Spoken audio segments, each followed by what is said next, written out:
Hi, my name is Ruby Matic, and I'll be discussing about the Gasparin versus the Federal Commissioner of Taxation, which was held in 1994. I'll be firstly discussing about the facts and the background and the issues associated with this case. Then, I'll be discussing about the reasoning of each parties behind their actions and the court's decision. Lastly, I'll be discussing the implication associated with this case. Firstly, Gasparin, the taxpayer, is a property developer, the ultimate beneficiary of a series of trusts with the leader participating in a joint venture in purchasing and subdividing lands. The land purchased was subdivided into 88 residential allotments. On the 25th of June 1985, the plan to subdivide the land was approved, and 73 contracts of sale has already been entered into. Each contract indicated that it is to be subject and conditional upon the acceptance, deposit, and registration of the plan of subdivision in the Land Titles Office on or before 30th of June 1985. The contract also stated that settlement was to be effected within 14 days of issuing the certificate. All 38 certificates were issued on the 27th of June 1985. On 30th of June 1985, only 9 out of the 73 contracts of sale had been settled. The remaining 64 allotments were settled in the following year. The issues in the case of Gasparin versus Federal Commissioner of Taxation 1994 was whether the 64 allotments constitute as trading stock on hand at the end of the 1984-85 financial year, and whether the profits for the sale of these allotments were derived in the year of contract, became unconditional, or in the year of settlement. The commissioner was assessed the taxpayer on the basis that the remaining allotments ceased to be treated as trading stock on hand in the 1984 and 85 financial year, as the contracts became unconditional in that year. The specific performance was also available to the purchasers who became the beneficial owners of the land. According to the commissioner, due to the contract being unconditional, the taxpayer or vendor had lost their dispositive power over the land. Dispositive power was discussed in the Farnsworth versus FCT 1949, where it was held that the fruit produced by the taxpayer that has been delivered to be mixed and packaged with the other grower's fruit ceased to be trading stock on hand, as the taxpayer did not have dispositive power over the fruit to direct or control the disposal of the fruit in the packaging house. The court further argued that since the allotments ceased to be on hand, the proceeds of the sale should be treated as assessable income in that year, similar to the decision in J. Rowe versus J. Rose and Son Pty Ltd versus FCT, where it was held that the sale proceeds from the goods sold in a department store on credit terms were derived in the year it was sold. The taxpayer opposed the commissioner's assessment and argued that the proceeds from the sale of land should be derived when the purchase price becomes recoverable debt owing to the vendor, or when it is actually received by the vendor, whichever occurs first. According to the taxpayer, the transfer of the land did not take into effect before or at the end of 1984-85 financial year due to the fact that the sale price did not become recoverable debts owing to the vendor, nor was it received.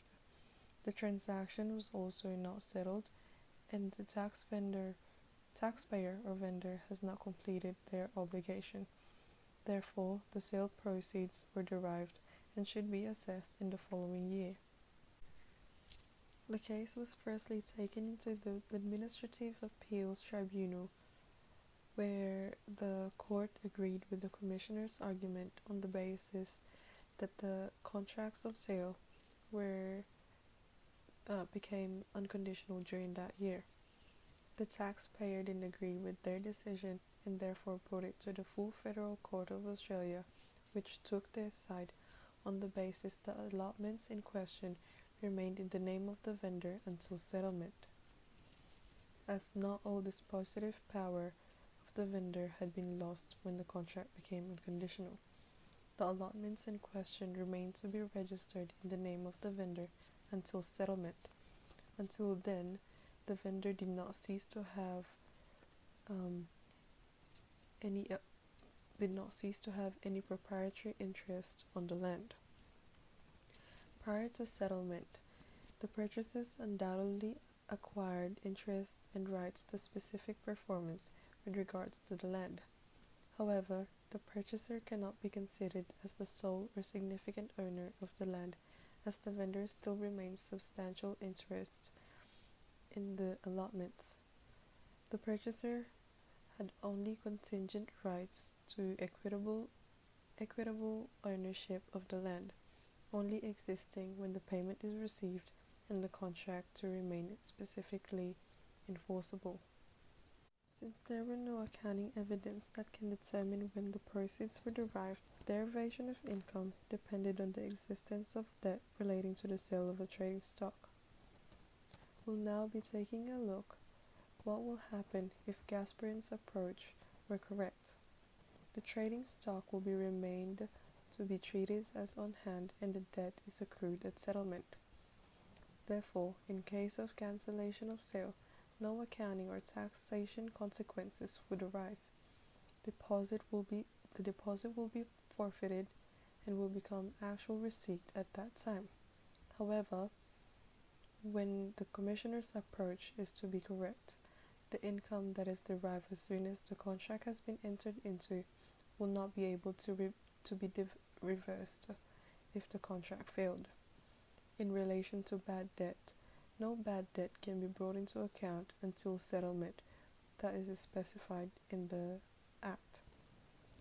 In this case, the debt did not accrue until settlement, as until that time the taxpayer is not entitled to sue for the purchase amount as a debt, but merely for damages or for specific performances for the cancellation of sale. The case is still applicable in today's Australian taxation landscape due to its importance in determining whether a trading stock is still considered to be on hand at the end of the financial year, as it is taken into account in working out the taxpayer's taxable income under Section 70, subsection 35 of the Income Tax Assessment 1997. The case has now been taken into precedent, together with Farnsworth versus FCT, in establishing whether a recoverable debt has been created at the point of supply, as it is necessary to determine whether there are further steps to be taken and conditions to be met before the taxpayer become entitled to the payment. Specifically, in BHP Billiton Petroleum Pty Ltd versus Commissioner of Taxation in 2002 and the Commissioner of Taxation versus Malouf in 2009. I will now be discussing about the implication that this case has on tax and accounting practitioners. They must ensure correct accounting of trading stock on hand and ensure that no further steps are to be taken or conditions to be met by the vendor in order for the transfer of stocks to occur, as this can affect their client's tax position. Unconditional contracts are not sufficient in considering whether an income is derived in that financial year. In conclusion, in Gasparin versus FCT 1994, the court held that the land was treated as trading stock on hand and is assessable in the following year, 1985 and 1986. It is one of the significant cases that establish the principle of derivation of income when debt is accrued or payment is received, rather than when the contract became unconditional. It is not necessarily derived in the same year. Trading stock remains to be on hand if further step must be taken and conditions are to be met by the vendor. Tax where accounting practitioners must ensure correct accounting of trading stocks as it affects the taxpayer's tax position.